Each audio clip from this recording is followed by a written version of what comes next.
이런 일이 일어나는 것을 보거든 인자가 가까이 온 눈앞에 이른 줄 알라. 내가 진실로 너희에게 말하노니 이 세대가 지나가기 전에 이 일이 다 일어나리라. 천지는 없어지겠으나 내 말은 없어지지 아니하리라.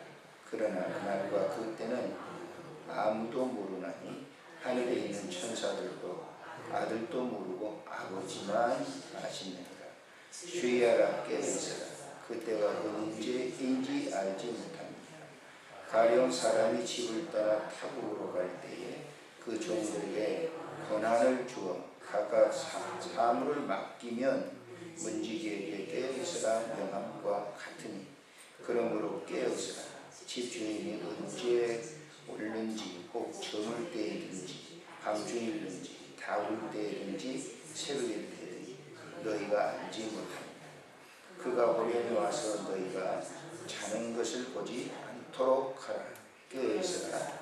내가 너희에게 하는 이 말은 모든 사람에게 하는 말이니라 하시니라. 아멘. 한번 여러분에게 묻겠습니다. 죽음 이후에도 주일날 예배당에 나오고 죽음 이후에도 기도 생활하고 죽음 이후에도 헌금을 드리고 죽음 이후에도 전도를 계속 할까? 여러분들이 대답하라는 얘기는 안 했습니다. 여러분 자신들에게 한번 물어보세요. 사람들은 이 문제가 해결이 잘 안 돼요. 죽음 이후에는 성경 어디 봐도 주일 예배당에 나가고 성경 어디 봐도 기도하고 어디 봐도 그런 내용이 없어요. 근데 사람들은 죽음 이후에 이 문제가 해결이 안 됩니다. 그래서 오늘 찬송을 이렇게 불렀는데 왜 목사님 갑자기 장례식 찬송을 부르는가 그런 생각을 갖는 분도 있었을 거예요. 이 장례식 찬송이거든요. 대부분 이 찬송을 부를 때. 근데 이 문제를 예수님의 제자들도 예수님을 따르면서 죽음 이후에 천국을 소개했는데도 불구하고 잘 이해를 못했어요. 우리가 이 죽음이라고 하는 것이 개인적인 이 종말입니다만 어떻게 보면 나 개인적으로 그거는 우주적인 종말과 같은 겁니다. 의미가. 근데 우리는 그걸 놓쳐요. 그러니까 매일 우리가 이 육체를 가지고 있으면서도 그 사실을 놓치고 있죠. 그래서 예수님께서 제자들에게 이 예루살렘 성전이 무너지는 것을 말씀을 하세요. 역사 속에 실제 있었어요, 이거는. 그 이제 이 예수님이 예루살렘 성에 입성하시면서 예수님이 이제 산상보험과 같은 말씀이 이제 계속되거든요. 예루살렘 성전에 들어가서. 그러면서 그 핵심이 뭐냐면은 인간은 죽는다라고 하는 거예요. 영구하지 않다는 거예요. 육체라고 하는 거는. 무너진다는 거예요.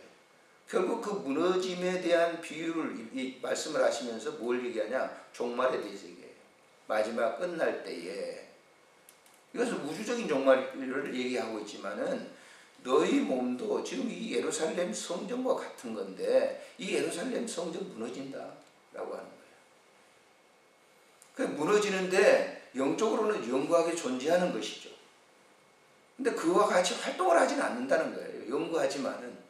그래서 이 제자들이 이걸 묻는 거예요. 한번 보십시오. 13절에 1장에 14장 1절에 보면 예수께서 성전에 나가실 때 제자 중 하나가 이르되 선생님 보세요. 이 돌들이 무슨 돌들이죠? 예루살렘 성전 돌입니다. 어떠하면 이 건물들을 어떠하겠습니까? 그랬더니 예수께서 이르시되 있겠습니다. 내가 이 큰 건물들을 보느냐 돌 하나도 돌 위에 남지 않고 다 무너지리라. 예루살렘 성전 사라진다. 없어진다 그 말. 이때 예수님이 성전에 들어갔을 때만 해도 지금 이과는 다릅니다. 지금은 예루살렘 성전 그 터만 남아 있어요. 이 남아 있는 것은 그 황금 돔인데 그거는 그 회교도들이 들어와가지고 만들어 놓은 거예요. 빈터만 남아 있다고. 성전에 빈터들만 남아 있어요. 그 주후 70년 디토가 들어와가지고 완전 깨끗하게 그냥 청소해 버리는 거죠. 근데 이걸 지금 베드로나 제자들처럼 너희 육체도 그와 같이 된다는 거죠. 그러면서 때에 대해서 얘기하죠. 재난의 이제 제 징조에 대해서 얘기를 합니다. 이런 때가 있을 것이다. 그리고 가장 큰 환란이 너희에게 닥치게 되는데 그때를 그날 그때 쭉 얘기해요. 그때 내가 올 것이다. 이 D-Day는 예수님이 공중에서 재림하는 거예요. 그리고 우리가 이 육체라고 하는 것은 어느 기간 동안만 있다가 결국은 뭐예요? 우리 눈에 사라지는 거예요. 지금 우리가 실감나는 거는 예전에는 관 속에 다 넣어가지고 땅에다 묻었잖아요. 그 얼마 있다 파보면 그냥 뭐 썩기는 하지만은 뼈도 있지만 요즘은요 그냥 화장장으로 가는 거예요. 눈앞에 사라져요. 다시 봅니까? 돌아가신 분들? 못 보죠. 이 육체가 무너지는 겁니다. 그래서 이 성경에 보면 바울 사도도 우리의 장막터가 무너진다. 거기 한번 성경을 찾아보세요. 고린도 후서 5장을 한번 보세요. 굉장히 깊은 내용이 있습니다. 거기에 바울이 그냥 얘기하는 거예요. 죽음 이후에 이게 하는 게 아니라 다 연관시켜서 얘기하는 거예요. 주님의 말씀을. 자, 5장 1절에 보시면 우리의 육체가 후패하다고 4장에 쭉 설명을 하고 있어요. 하면서 우리는 영원한 게 잠깐 보이다가 없어지는 안개와 같은 건데, 자 5장 보세요. 1절부터 만일 땅에 있는 우리 장막이 무너지면 하나님께서 지으신 집 곧 손으로 지은 것이 아니요 하늘에 있는 영원한 집이, 우리의 영혼은 어디로 간다고요? 그곳으로 간다는 거예요. 영혼은. 육체는 뭐예요? 무너지는 거죠. 없어지는 겁니다. 자 2절에 참으로 우리가 여기 있어 탄식하며 하늘로부터 오는 우리 처소로 번역기를 간절히 사모하라. 이렇게 입으면 우리가 벗은 자들로 발견되지 않아요. 참으로 이 장막이 있는 우리가 참 짐진 것 같이 탄식하는 것은 벗고자 함이 아니요 오히려 덧입고자 함이 죽을 것이 생명의 상품이가 되려 함이라. 곧 이것을 우리에게 이루게 하시고 보증으로 성령을 우리에게 주시는 이는 하나님이신데 6절에 잘 보십시오. 그러므로 우리가 항상 담대하여 몸으로 있을 때에는 주와 따로 있는 줄을 아느니 이는 우리가 믿음으로 행하고 보는 것으로 행하지 아니함이니라 그랬어요. 이 말을 잘 집에 가서 다시 곱씹어서 한번 읽어보세요. 우리 몸이라고 하는 것은 영구치 않다는 거예요. 무너진다는 거예요. 그리고 우리의 영혼은 뭐예요? 계속 그분과 같이 존재하는 것이죠. 근데 완전한 천국이 아니란 말이에요. 완전한 천국이 아니에요. 주님과 같이 있는데도 완전한 천국은 아니에요. 왜? 주님은 이 모든 당신이 계획했던 택한 백성들의 수요가 다 차면 그때 공중에서 재림을 하는 거예요. 재림을 할 때 우리의 육체가 땅에 이렇게 다 분산되어 묻어있죠. 티끌로 돌아가는 거니까 그때 뭐예요? 우리의 육체가 들림을 받는 거예요. 주님이 오실 때. 그때가 언젠지는 몰라요. 근데 우리가 사후 죽음 이전까지는 우리가 기도 생활도 하고 다 하지만은 죽음 이후에는 다 그걸로 끝난 거예요. 죽음 이후에 우리의 영혼이 또 무슨 뭐 이렇게 해가지고 그 상급을 받고 그런 건 없어요. 거기에 가서 이럴 때는 우리가 해야 되는 일이 있는데, 자 요한계시록에 보시면 이렇게 설명을 하고 있어요. 그래서 신앙생활이 이 문제가 완전하게 해결되면요 신앙생활을 정말 잘할 수가 있죠. 자 9절에 보면 7장 9절에 봅니다. 각 지파에서 이제 쭉 얘기를 합니다만 사도 요한이 지금 반모섬에서 하나님의 나라를 보고 있거든요. 그 나라에서 이루어지는 일들을 쭉 설명을 하는데, 자, 이 9절에 읽겠습니다. 이 일 후에 내가 보니 각 나라와 족속과 백성과 방언에 아무도 능히 셀 수 없는,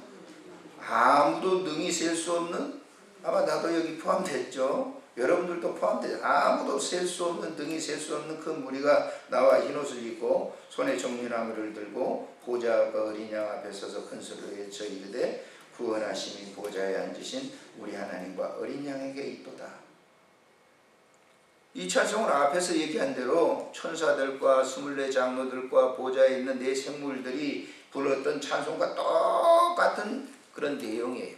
이 내용과 똑같을는지 모르지만은 천국에서 우리가 하는 생활은, 성도들이 하는 생활은 지금처럼 주일날 갔다 교회 나가고 기도 생활하고 뭐하고 그런 거 없습니다. 거기는 눈물도 없고 슬픔도 없고 죽음도 없는 그곳에서 뭐만 하고 있어요? 뭐만 합니까? 여러분들이 가서 찬송만 합니다. 찬송. 그러면 찬송가, 여기 성경에 이 찬송가에 나와 있는 이거 부릅니까? 이거 부르는지 모르지만은 저는 개인적으로 하나님이 주시는 그 영화로운 그런 세계를 예찬하는 삶이라는 그런 생각이에요. 거기 무슨 곡조가 있는 거, 콩나물 대가리가 있고 그런 거 있겠습니까? 그게 아니에요. 오늘날 우리가 찬송이라 그러면 꼭 이 찬송가에 있는 것만 찬송이라고 생각합니다만 그렇지 않습니다. 여러분들의 기도도 찬송입니다. 찬송. 우리의 기도는 이 곡이, 이 찬송가는 곡이 있는 곡조가 이렇게 사람들이 만들어놨지만은 우리가 드리는 이 기도도 찬송하는 거예요. 그래서 하나님이 얼마나 여러분들의 기도가 고귀하면 쟁반에 담아서 그걸 갖다가 그 향연을 맡으신다 그랬어요. 흠양하신다. 그래서 이 본문 속에 무화과 나무 비유를 든 겁니다. 결론이지만 예수님께서 지금 결론 부분에 무화과 나무 비유를 쭉 얘기하면서 때가 온다는 거예요. 반드시. 근데 그 때가 올 때에 어떻게 해야 되느냐? 35절에 이렇게 얘기하고 있어요. 그러므로 깨어있어라. 연거푸 37절에 깨어있어라. 깨어있어라. 내 육체가 살아있다고 하는 이 사실을 알라라고 하는 거예요. 여러분이나 저나 다 이 장막터가 언제 무너질는지 몰라요. 무너지는 그 순간까지 깨어있다고 하는 것이 무슨 의미입니까? 이렇게 잠자리 이렇게 깨어서 그 깨어있습니까? 저는 영적으로 해석하기를 깨어있다라고 하는 것은 늘 주님이 내 안에 계시는 것을 보는 삶이라. 저는 그렇게 믿고 있습니다. 개인적으로. 깨어있다는 말이 뭐겠어요? 항상 잠 안 자고 24시간 눈 뜨고 있으라 그 말입니까? 그 얘기는 아니에요. 깨어있다라고 하는 말은 지금 내 안에 주님이 계신다라고 하는 사실을 영으로 내 가지고 있는 지식으로 인지하는 거예요. 인지. 아는 거예요. 내가 지금. 그래서 늘 내가 얘기 드리잖아요. 새벽에 내가 기도 생활을 내가 온 것은 내가 온 것이 아니고 주님이 내 안에서 나를 인도하셨다. 할렐루야. 이건 문제가 해결이 돼야 된단 말이에요. 근데 제자들은 그렇게 계속 따라다녔는데 이 사실을 모르고 그냥 현실적인 것만 두고 있어요. 자기 육체가 그냥 계속 현실적인 거. 출세해야 하는 그런 목적만 계속 뒀기 때문에 예수님은 여기 얘기를 하시는 거예요. 근데 대부분 이 문제를 다루면서 역사성 있는 것으로만 다루는 거예요. 나와 무슨 관계가 있냐. 관계성에 대해서는 얘기를 안 해요. 역사적으로 예루살렘 성전이 무너졌다. 뭐 재림의 징조가 이렇다 얘기하는데 그 사실이 나와는 어떤 관계가 있느냐라고 하는 그런 관계 속에 우리가 심도 있게 생각했을 때 깨어있는 자만 알 수가 있는 거예요. 아, 그렇구나. 내가 이 장막이라고 하는 것은 무너진다라고 하는. 저는 그 현실 속에서 너무 많이 보는 거예요. 이번 주간에도 가면요. 빨간 글씨로 그 화이트보드에 써져 있어요. 지난 주간에 손 만져주고 기도해 주셨던 분들이 딱 빨간 줄에 딱 그 사무실 가면 먼저 거기부터 확인해요. 가는 거예요. 그렇기 때문에 가기 이전에 이 육체, 하나님께서 주신 이 육체, 당신이 흙으로 빚어서 나를 만드시고 그 코에 당신의 생기를 불어넣어서 생명된 이 육체가 소중한 거예요. 소중한 거예요. 영혼을 담고 있는 그릇이잖아요. 여기에 이 영이 말이죠. 주님이 그 생명을 거두시는 거예요. 그 영혼을 갖다 거둬버리면 이 육체는 아무것도 아니에요. 아무것도 아니에요. 일반적으로 고기들을 말이죠. 소나 돼지는요, 잡아서 팔면 고기라도 먹어요. 사람은요, 아무 쓸모 없어요. 돈만 들어가는 거예요. 요즘 최소의 장례비를 치르는데도 300만 원, 300만 원. 장례비 한 사람이 이렇게 장례비 치러보세요. 조금 꽤나 뭐 이 방구 꽤나 끼는 사람들이 죽으면요, 장례비가 어마어마하게 들어갑니다. 그 한 사람 장례 치료. 그 육체, 이 몸 떠나기 전에 주님이 내 안에 계시는가? 항상 확인 작업이에요. 여러분이나 저는 얼마나 행복해요? 이 아침에 나와서 주님이 나를 도구로 지금 쓰고 계시니까. 할렐루야. 감사하지 않습니까? 이 진리를 하세요. 우리가 눈 딱 감으면 그때부터는 뭐예요? 육체가 어떻게 되는지 아무도 모릅니다. 아픈지도 아무것도 몰라요. 그러니까 그러기 이전에 주님이 지금 내 안에 계셔서 나와 동행하는 이 엄청난 사실에 감사하는 거예요. 인지할 수 있다. 그래서 나는 내 소원이 그래요. 마지막 이게 뭔가 이렇게 뭐 자녀들한테 아직 얘기는 안 했습니다만은 유언장 쓰고 싶었다. 이제 언제 모일 때 되면은 언제 모일 때라고 하는 거 내일 또 기대하고 있는 거 은근히 내일까지는 내가 살 거야. 그러니까 그 유언장 못 쓰고 있는 거예요. 유언장을 써가지고 내가 혹시라도 정신이 딱 해가지고 쓰러져가지고 내 아무런 감각이 없을 때는 그대로 돌아. 그대로 두라는 거예요. 괜히 해가지고 막 병원에 갔다 산소 꽂고 말이죠. 뭐 얼마 동안 하는데 그거 하면 돈만 들어가요. 자녀들한테. 그러니까 끝나버려요. 그 승부를 걸어야지 되는데 인공적으로 계속 집어넣는 거예요. 돈만 들어가는 거예요. 근데 저 개인적인 얘기입니다. 여러분들이 어떻게 하시는지 몰라도.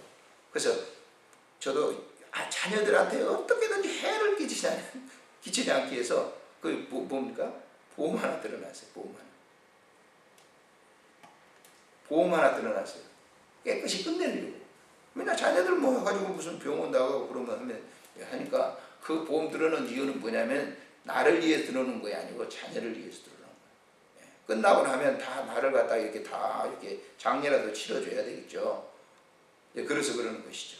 그래서 오늘 뭐 이건 좀 제 잔소리입니다만은 지금 이 본문을 보시면서 제자들과 같은 그런 이 덫에 걸려 있어서는 안 된다고 말이에요.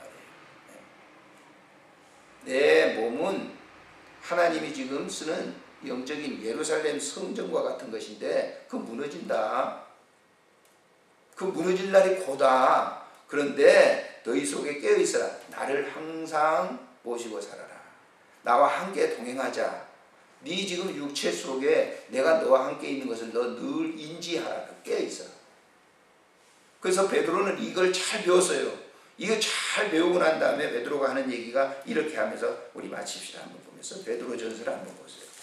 이렇게 얘기하고 있어요. 당시에 흩어져 있는 모든 성도들에게 베드로가 이런 얘기를 합니다. 베드로전서 5장을 한번 보십시오. 7절부터 한번 보시면, 자 7절부터 한번 보십니다. 5장 7절 시작.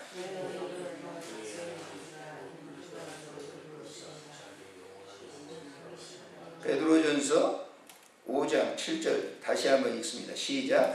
너희 염려를 다 주께 맡기라. 이는 그가 너희를 돌보시리라. 근신하라 깨어라.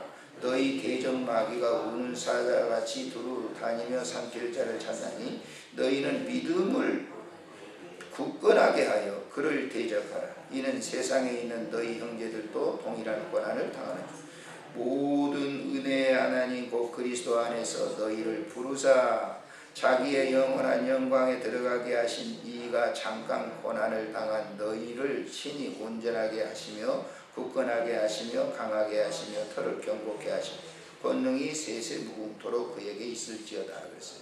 이걸 지금 베드로가 깨닫는 이유는요, 예수님께서 공생에 시작할 때 뭐예요? 마귀가 뭘 유혹해요? 마귀가 예수님의 뭘 유혹합니까? 육신을 유혹하는 거예요. 먹을 것 주죠. 세상에 명예하려고